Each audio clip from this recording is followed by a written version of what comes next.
Heart stuff. What do I mean?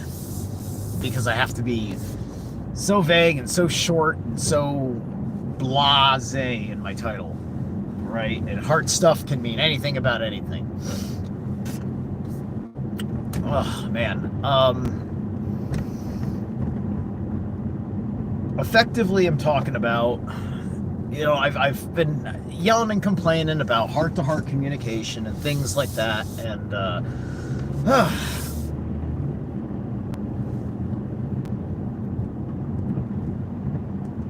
and I kept things for a period of time,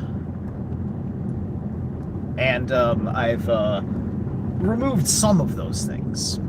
Some of the things where things were much more.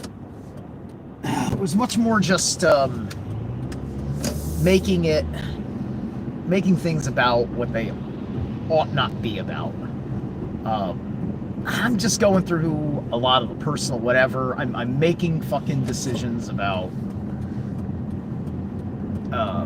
just the kind of person I want to be and the kind of people I want to be around, and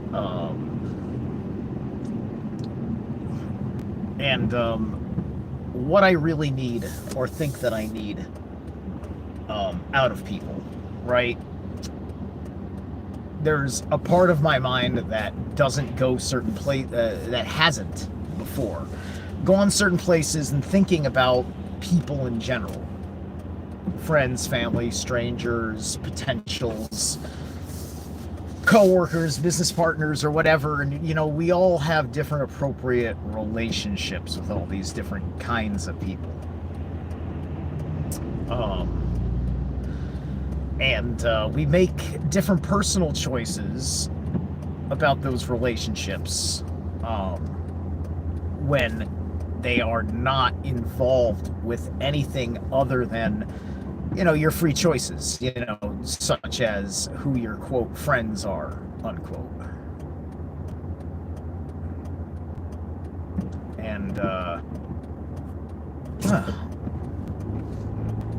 And so your heart is trying to like, I don't know where people's heart intelligence is at. I don't know how many people understand heart intelligence. I don't know if I understood heart intelligence for a long time when I first became aware of it, because you live in the psychological world. The only thing you're reinforced with is psychological, and thus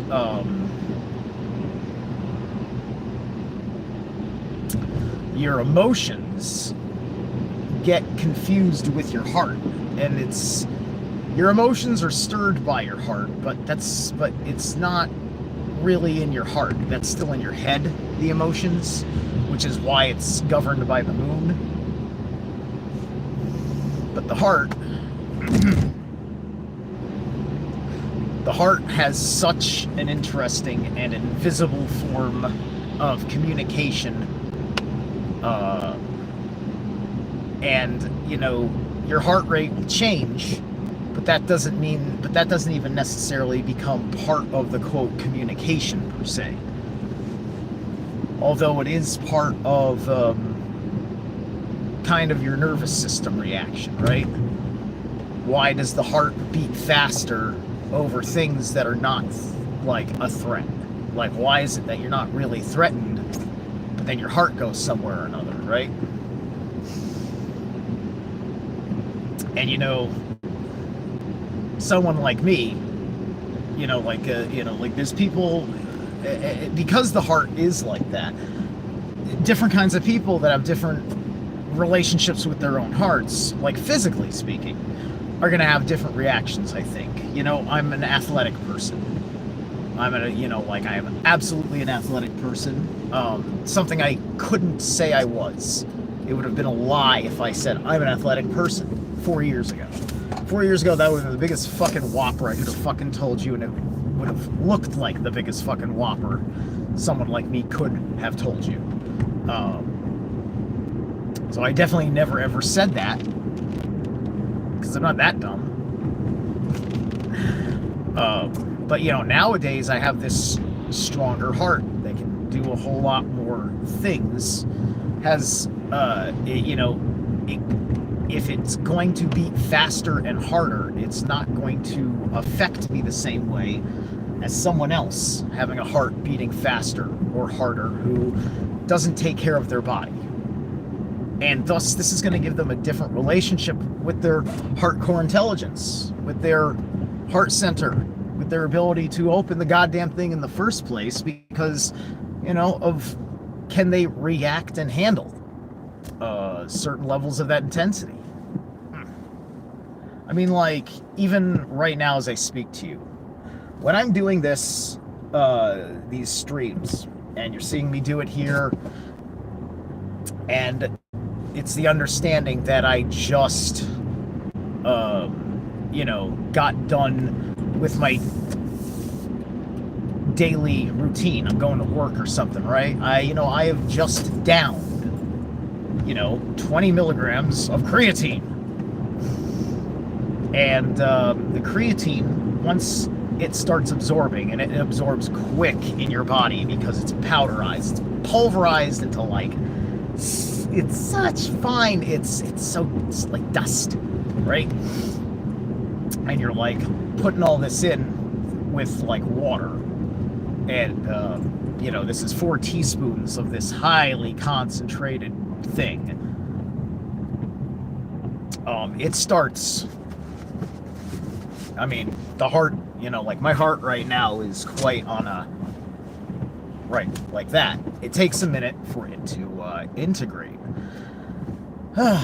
Especially with anything else that's going on in your system.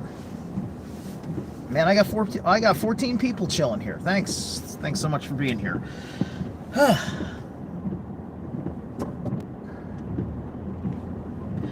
And so,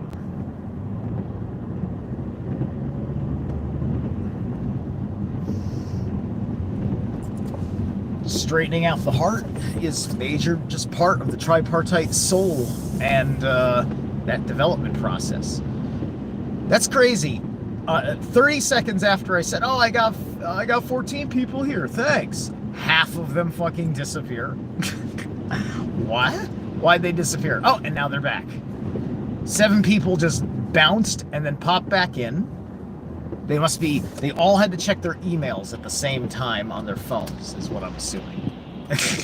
I don't know why that happened. But thank you for being here. So, ultimately, more so than any of the fucking drama that triggered all this stuff, it's really just me looking at my heart saying,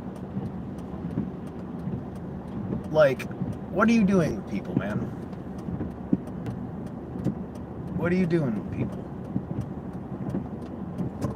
I think we need to stop doing things with people. It kind of feels like that, right? Kind of feels like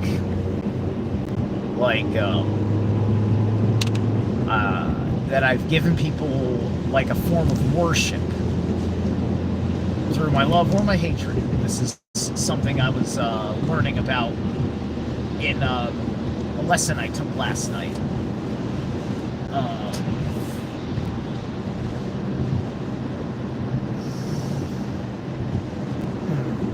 And I'm just going through some very hard parts of the individuation process that needs to be banged out. So, I've driven myself into an isolation through an immolation by telling everybody that I don't trust them and that I don't like the way that they treat me. And just doing this completely unsolicited. Some of them haven't even really treated me any particular way, right? It's just that I'm just looking at all the associations and everything else. I'm looking at, like, the heart beats for the future, I think. I think the heart ultimately beats for the future when the future changes in a way that it is, that your entire field of experience, your entire informed field,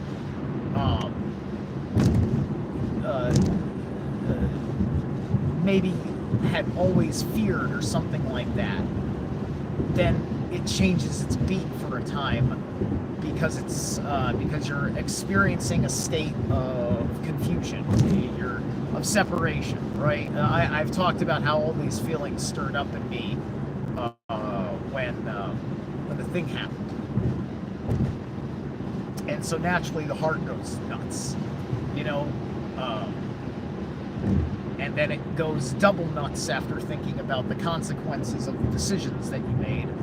And they weren't even rash decisions. You definitely meditated on it. You definitely, you almost forget that you had an emotionally good reason to do your initial thing as you go and you continue and you build upon it, right? And you saw me building upon it, right? And I've pulled back on those things. Don't need to linger. I don't take it back. I don't take anything back that I said in those videos that I pulled, but they don't need to linger because they're not serving me. They're not serving any of the other altruistic means, and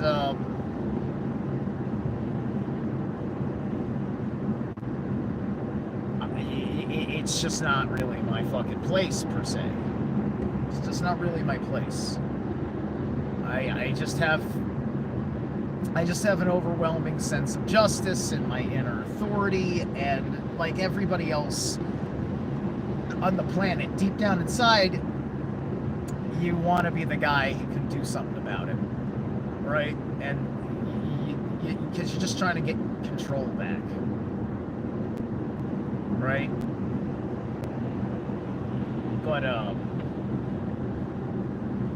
But that's silly. And if your friends are your friends, they can let you be silly. My friends couldn't let me be silly. So therefore, they're not around anymore. Right? I stand in a mission. I have other networks of people that I have completely different relationships with. I still have very strong bonds with them. And those kinds of relationships are much, much better. We all really more actually share the similar vision, the similar need for the work, similar seeking, true hearts. Like I said, like, oh, you fucked with a true heart, right? Just true hearts. We're talking about heart intelligence here, right? This whole process has taught me a technique for heart stuff, right? If you need to get your heart straightened out, at least temporarily, you just got to give the chest a good fist pound. Just gotta. I usually do like a double tap like that. Double tap, pause, double tap, pause. That seems to work very well. This kind of double tap, pause with a clenched fist right here over heart center. And then that's basically giving yourself a heart massage.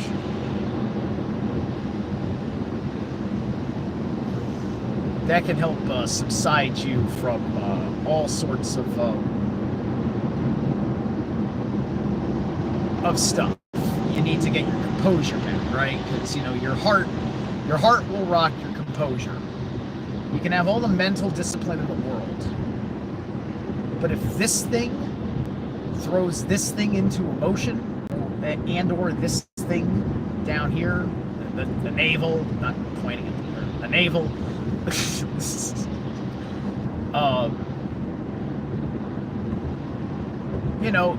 going to rock you off your composure.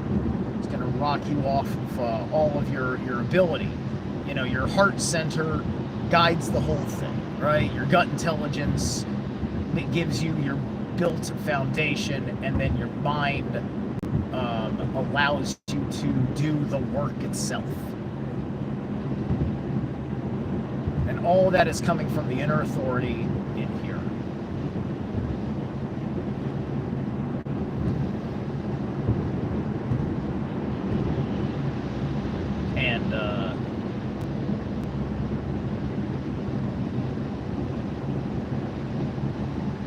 that work is harder when you've been in a disposition which is basically a weakness. This disposition of almost needing to have friends for yourself, right?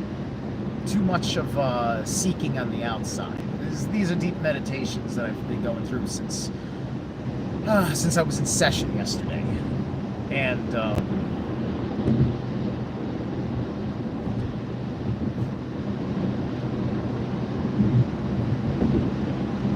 so I'm trying not to get lost. Almost put myself into a loss. I was definitely a little bit on the lost in the last edge of it when I should have been whatever. Just like I hadn't had a chance. When like I'm working my long hours, and I've got my personal responsibilities after my long hours at work, because all of this had to hit me like a ton of bricks while we're in the middle of May, and I'm scheduled for a 40-hour fucking week. Where does your time to go to get alone, abandon all of the most immediate, very important responsibilities, so on and so forth.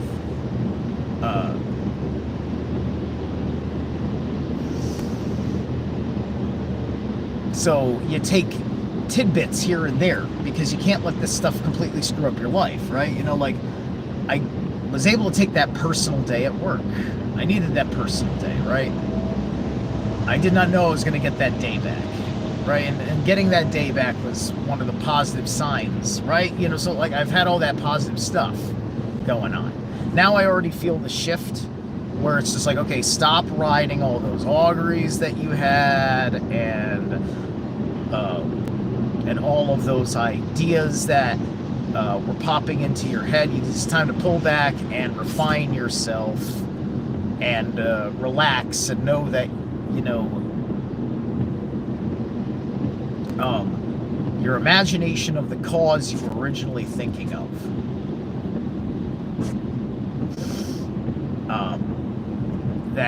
that was a catalyst for the new you that you needed to be, because of the lessons of the pain, of the embarrassment, and the shame. And I am not afraid to be embarrassed. I'm not afraid to feel shame. It's just gonna fucking happen. Happens at every fucking body. I'm just interested in putting on a demonstration of it publicly because of how much I hear from people in that are trying to look at giving themselves therapy, doing the hard work and everything like that, and not understanding what it is to struggle with it, to put it all out there, to be in the uncomfortable position, to be in the position that changes your world, that causes people to change their attitudes about you. It's hard. It's very, very hard to do, because a lot of us, we don't want to destroy who we are, right? We don't want to fucking we change. We change, or we find that something is not according to who we actually are, especially because it just doesn't hit us the same as it did the last time you went through that experience, right? Back in the day, I would go to Kineticon in Hartford, Connecticut, every fucking year. That was my con. I went for fucking 8, 9, 10 years. Like almost straight. Almost didn't miss a year. It was fun, right? But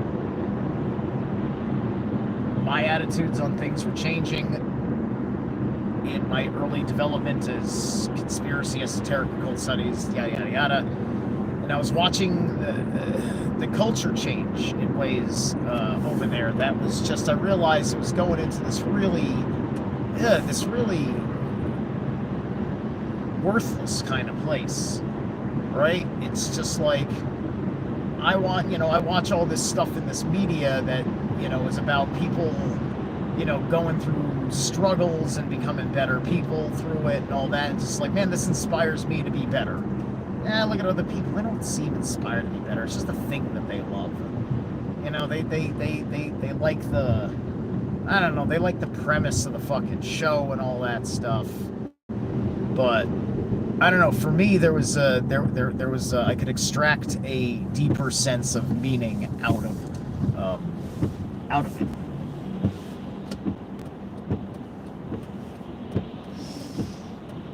Hang on.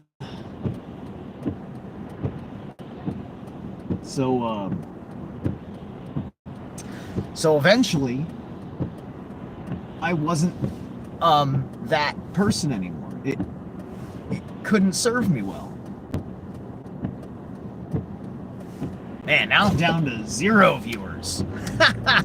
This subject must be boring you to tears.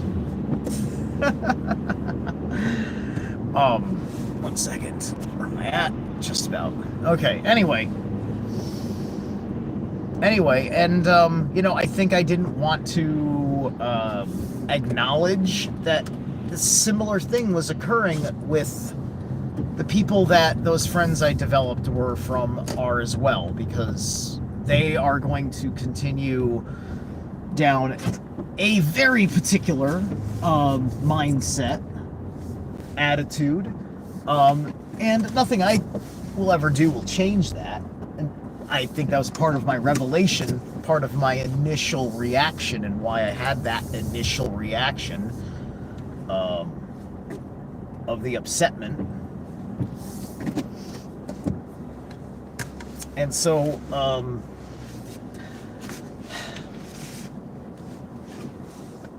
it's that lesson that comes from the painful, yep, you did it again. Now all of a sudden, all the people in your life are acting like all the people you didn't want to have in your life a long time ago, or something like that, right?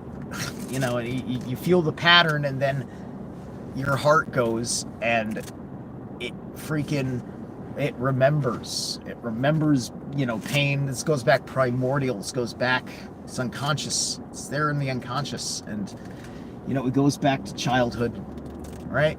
It goes back to all sorts of ideas of childhood rejection and whatnot, right? And you wonder why this particular time, it's like one thing to feel a certain way about it. It's another thing to choose to react a certain way about it, right? I'm not going to pretend I didn't have a fucking choice, right? Because it was ultimately, did I want to go with the first feeling that arose within me from seeing that? Did I, and I had to say yes because it was my initial authentic feeling. A lot of people will make the other choice. I come from a path work that says you go with that effing feeling because you need to work on it. It's time to draw the demon out again and fucking wrestle with it